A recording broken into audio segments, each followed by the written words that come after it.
ክርስቲያኖች እውነት ይቅር ላለመባባል ምንድነው የከበደ? ተመልከቱ። እኛ ይቅር ሌላውን ሰው ላለማለት የምንደረድራቸው ብዙ ምክንያቶች አሉ። አንዳንዶቻችን የበደሉንን ይቅር የማንለው የበደሉን ሰዎች ይቅርታ ስለማይገባቸው። እውነት ወይስ ሐሰት? እውነት ነው። እሱም ይቅርታ አይገባውም እንላለን። ማን ስለሆነች ለምን ይቅር ይባላሉ? አንዳንዶቻችን ሌላውን ይቅር የማንለው ይቅርታ መሸነፍ ስለሚመስለን። ባጠፉን ሰዎች፣ በበደሉን ሰዎች፣ ክፉ ባረጉልን ሰዎች እኛው ራሳችን የተበደልነው ይቅርታ አደረግን ማለት ለኛ ሽንፈት መስሎ ስለሚሰማን ይቅር የማንል ሰዎች አለ። ለአንዳንዶቻችን ይቅር የማንልበት ምክንያት ደግሞ ምንድነው?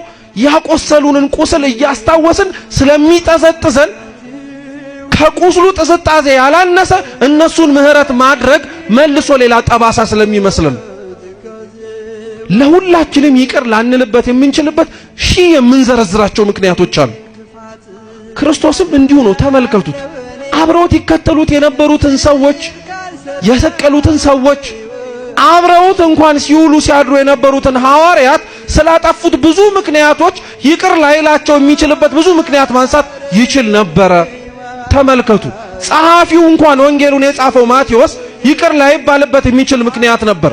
ማቴዎስ ቀራጭ እኮ ነው። ቀራጭ ማለት በዘመናዊ ቋንቋ ግብር ሰብሳቢ ነው። በዘመኑ ቀራጭነት ሙያ ብቻ አይደለም። ለሮም መንግስት ገንዘብ ሰብስቦ መስጠት፣ ለራሳቸውም ኪስ ደግሞ የሚበቃቸውን ህዝቡን እያስጨነቁ ግብር ነው እያሉ መቀበል ነበር። ከዚህ አይነት ሁኔታ ነው ማቴዎስን አንስቶት ከቀራጭነት በሩ ላይ ጠርቶት ተከተለኝ አሉ። ማቴዎስ ቀራጭነቱን ትቶ የራሱን ቁም ተዝካር ምሳ አብልቶ ቤቱን እንደተከፈተ ትቶ ከሄደ በኋላ እግዚአብሔር ትላንትና የነበረውን ቀራጭነቱን እያስታወሰ አንተ ቀራጭ እያለ ተናግሮት ያውቃል? አንድም ቀን በስሙ እንዲጠርቶት ያውቅ? ይሄ ገርማችኋል እንዴ?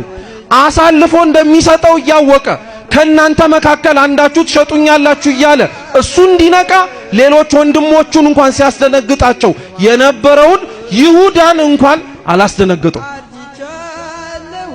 አንተ ነው አሳልፈ የምትሸጠኝ ብሎ ጣቱን አልጠቆመበትም። ስለነዚህ ሰዎች ታሪክ ስንሰማ ተደጋጋሚ ስናደምጥ እኛ እነሱን እንሆን ብላችሁ ጠይቃችሁ ታውቃላችሁ? ከይሁዳ የከፋን እኮ ነን እኛ። እውነቴን ነው የምላችሁ፣ በእውነት ከይሁዳ የከፋን ነን እኛ። እንደውም ለአንድ ሊቅ ምን አለ መሰላችሁ?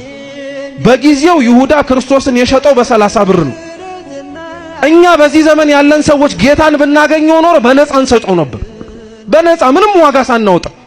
እንዴት አወክ ብትሉ ኃጢአት ስትሰሩ ሰይጣን ስንት ከፍሏችሁ?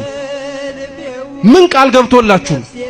ምን ሊሰጣችሁ የሚችለው መንግስት እንዳለ ነግሯችሁ ነው። ምንም ተስፋ ሳይሰጠን ለሰይጣን በደል መስራት ጥሩ እንደሆነ አምነን ስጋዊ ድክመታችንን ምክንያት አድርገን ፈጸምን ማለት ጌታን 30 ብር ሳይሆን ከዛ ባነሰ ዋጋ አሳልፈን ሸጥነው ማለት ነው። ከይሁዳ የከፋን እኛ ነን። ማቴዎስ የትላንትና ኃጢአቱን ትቶ የተመለሰ ሰው ነው። ቀራጭነቱን ረስቶ በዛም አልተወነጀልም። የትላንትና በደላቸውን ረስተው እግዚአብሔር እንዲያስተካክላቸው የመጡ ሰዎችን እግዚአብሔር ይቅር ሲላቸው እኛም ማንላቸው አንብስም?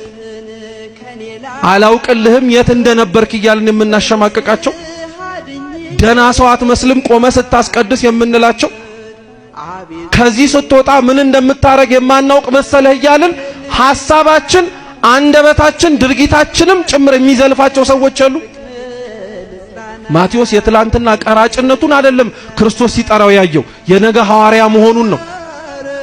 ጳውሎስን ሲመለከተው ሲጠራው የትላንትና አሳዳጅነቱን አይቶ አይደለም ምርጥ ቃነቱን ተመልክቶ ነው።